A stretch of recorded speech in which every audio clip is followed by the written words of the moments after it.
ஆண்டவராகிய இயேசு கிறிஸ்துவின் விலையேறப்பட்ட பரிசுத்தமுள்ள நாமத்தில் அன்பின் வாழ்த்துக்கள். இந்த காலையில் உங்களை சந்திப்பதில் மகிழ்ச்சி அடைகிறேன். இந்த நாள் உங்களுக்கு ஆசீர்வாதமாக இருக்கும். உங்கள் உயர்வை சகிக்க முடியாமல் சில நேரம் உங்கள் பெற்றோரே உங்களுக்கு விரோதியாக மாறிடுவாங்க. அப்படிலாம் நடக்குமா? நடக்கும். கூட பிறந்த சகோதர சகோதரிகள் விரோதியாக மாறலாம், நண்பர்கள் உறவினர்கள் மாறலாம். ஆனால் நீங்கள் எல்லாரையும் நேசிங்க. ஹல்லேலூயா. ஏன்னா வேதம் அப்படித்தான் சொல்லுது.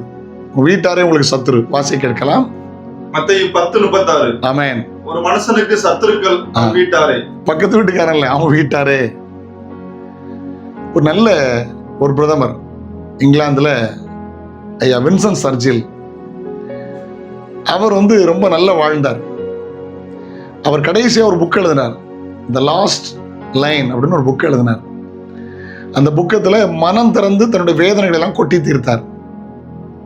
அதில் அவர் எழுதியிருக்கிறார், நான் கூலிக்காரனாக இருந்தேன், தபால்களெல்லாம் நான் சுமர்ந்தேன், கடினமாக உழைத்தேன், பிரயாசப்பட்டேன், பிரதமராக மாறிட்டேன்.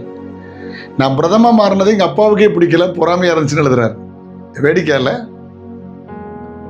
ஹலோ, கவனிங்க.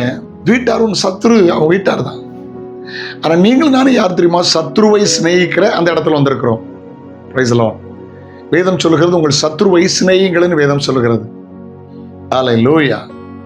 நீங்க பாய்க்க வேண்டாம். அவங்க அறியாம செய்யறாங்க. பொறாமை, எரிச்சல், வன்கணி நாவைகளுக்கெல்லாம் விலக்கி கர்த்தர் பாதுகாப்பாராக.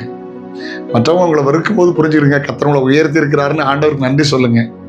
எல்லாரையும் நேசிங்க. என் வாழ்க்கையில் நான் அபியாசப்படுத்தியிருக்கிறேன்.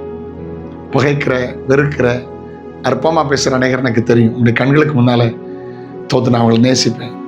ஹல்லேலூயா. அவங்க இன்னும் என்ன நினைச்சாலும் பரவாயில்ல, இன்னும் அவங்க என்ன பேசினாலும் பரவாயில்ல. ஒரு வேளை அவங்க பகைச்சாலும் என் வேலை அவளை நேசிக்கிற வேலை. நீ யாரையும் பகைக்கிற மாதிரி இல்லை. மனசில் வருத்தங்கள் இருக்கலாம், ஆனால் யாரையும் பகைக்க வேண்டாம். அப்படி நம்முடைய வாழ்க்கையை மாற்றுவோம். இயேசு சத்ருவை சிநேகித்தார். ஆமென். ஒரு மனிதனுக்கு அவன் வீட்டார் தான் சத்ரு. ஒரு தத்துவத்தை சொல்ல விரும்புகிறேன். அதாவது, தீமைக்கு நன்மை செய்கிறது கர்த்தருடைய செயல், நன்மைக்கு நன்மை செய்கிறது மனிதனுடைய செயல், நன்மைக்கு தீமை செய்கிறது பிசாசுடைய செயல்.